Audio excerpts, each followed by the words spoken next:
Assalamualaikum warahmatullahi wabarakatuh.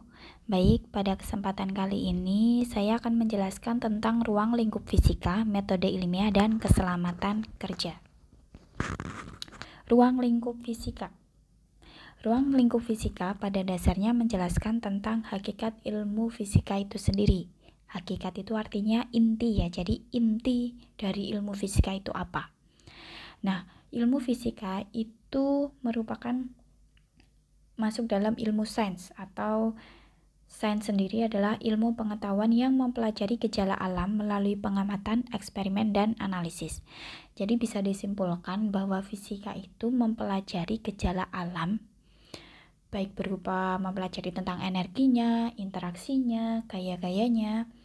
Nah, melalui pengamatan, jadi diamati terlebih dahulu, kemudian dilakukan eksperimen atau penelitian, dan selanjutnya dilakukan suatu analisis atau dari eksperimen itu kemudian dilakukan suatu kegiatan analisis, menganalisis hasil eksperimen. Nah, untuk macam-macamnya, hakikat ilmu fisika itu terbagi menjadi 4, yaitu ada fisika sebagai ilmu, yaitu jelas ya, fisika adalah bagian dari ilmu pengetahuan alam yang mempunyai objek kajian yang nyata, yaitu berupa alam. Kemudian yang kedua yaitu fisika sebagai produk, yaitu kumpulan pengetahuan yang dapat berupa konsep, fakta, prinsip, hukum, rumus, teori, dan model. Jelas ya. Jadi produk-produk dari eksperimen fisika itu menghasilkan suatu rumus, suatu prinsip, suatu hukum yang mana itu dijadikan sebagai ilmu juga. Yang ketiga, fisika sebagai proses. Nah, di sini membahas tentang langkah-langkah pengamatan, yang mana proses-proses itu meliputi perumusan masalah, penyusunan hipotesis, pengujian hipotesis melalui eksperimen, analisis data, dan kemudian penarikan kesimpulan.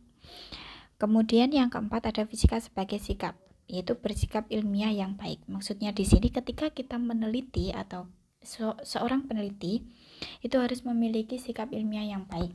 Maksudnya yaitu mengambil data dengan benar, dengan jujur, dengan objektif, terbuka, teliti, kemudian bisa bekerja sama dengan tim, dan juga bisa mendengarkan pendapat dari orang lain. Next, ruang lingkup fisika sendiri juga mempelajari tentang cabang-cabang ilmu fisika. Nah, kalau cabang-cabang ilmu fisika itu banyak ya. Ada mekanika yang membahas tentang gerak, elektronika yang membahas tentang listrik, kemudian ada fluida yang membahas tentang cairan dan gas, kemudian ada fisika radiasi yang membahas tentang energi ya. Kemudian ada optik yang membahas tentang cahaya. Kemudian ada fisika inti, geofisika, fisika lingkungan, fisika modern, fisika kedokteran, dan masih banyak lagi macamnya, seperti halnya yang sudah tertulis di dalam buku Sakuvindo. Nah, kemudian yang selanjutnya ada peran fisika dalam kehidupan. Nah, di sini dibagi-bagi menjadi beberapa bidang. Seperti contohnya di gambar sebelah ya, itu ada pesawat, kemudian ada lampu, ada kereta api, yang mana jelas itu peran fisika di bidang transportasi ya, kalau untuk pesawat sama kereta api. Kemudian di sebelahnya kereta api itu ada fiber optik. Nah, itu sebenarnya untuk jaringan internet. Jadi kalau misalkan pernah lihat di jalan-jalan itu, kalau misalkan ada kabel-kabel gede yang dipasang di dalam tanah mungkin, nah itu merupakan saluran dari fiber optik ya. Terus sebelahnya fiber optik itu ada matahari atau sel surya ya. Yang panel-panel itu, yang kotak-kotak itu adalah panel sel surya. Itu sebenarnya memanfaatkan sinar matahari. Jadi sinar mataharinya diserap kemudian diubah menjadi energi listrik. Kalau pernah lihat misalkan di tiang listrik kok nggak ada kabel tapi ada kotak-kotak seperti, nah itu sebenarnya dia memanfaatkan sinar matahari. Kemudian yang selanjutnya itu ada apa itu, bulatan itu ya, itu sebenarnya adalah CT scan atau alat untuk mendeteksi sel kanker. Jadi alat ini itu biasanya berada di rumah sakit untuk mendeteksi sel kanker pada tubuh manusia. Nah, ini sebenarnya juga peran fisika dalam bidang kedokteran, yang mana menggunakan konsep energi radiasi. Selanjutnya, metode ilmiah. Nah, kalau metode ilmiah ini kita lebih membahas tentang langkah-langkah kerja yang dilakukan oleh para peneliti dalam menjawab masalah yang ada.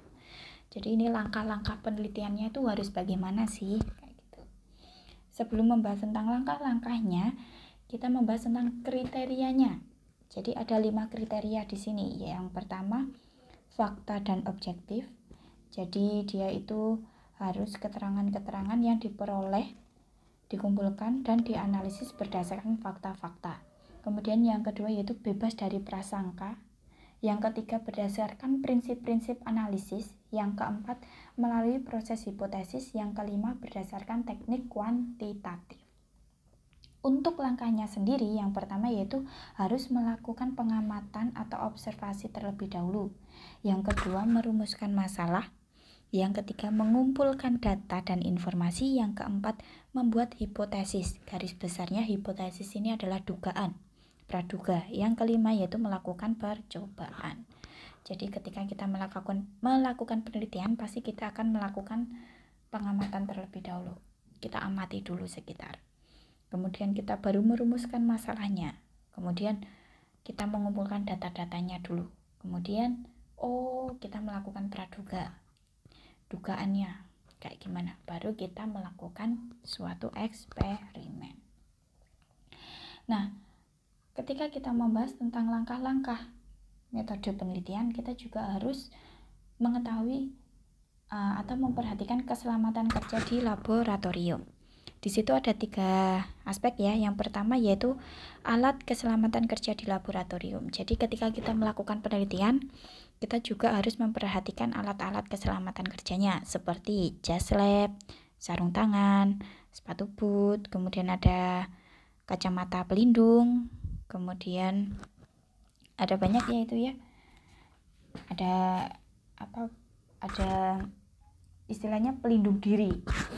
Nah, kemudian yang kedua ada aturan keselamatan kerja. Jadi di dalam laboratorium itu juga ada aturan-aturannya yang harus kita patuhi.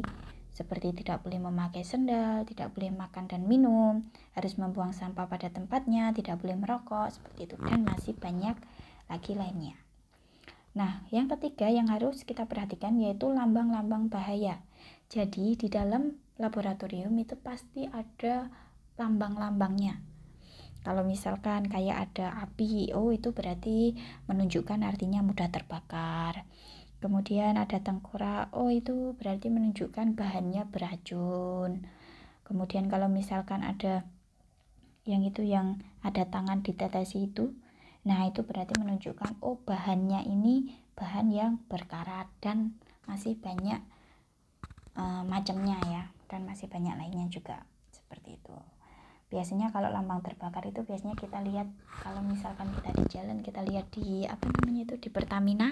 Nah, itu biasanya kan juga ada lambang itu. Berarti ini menunjukkan tempat ini mudah terbakar seperti itu. Jadi kalau mudah terbakar berarti yang harus kita lakukan, kita tidak boleh menyalakan api secara sembarangan. Seperti itu.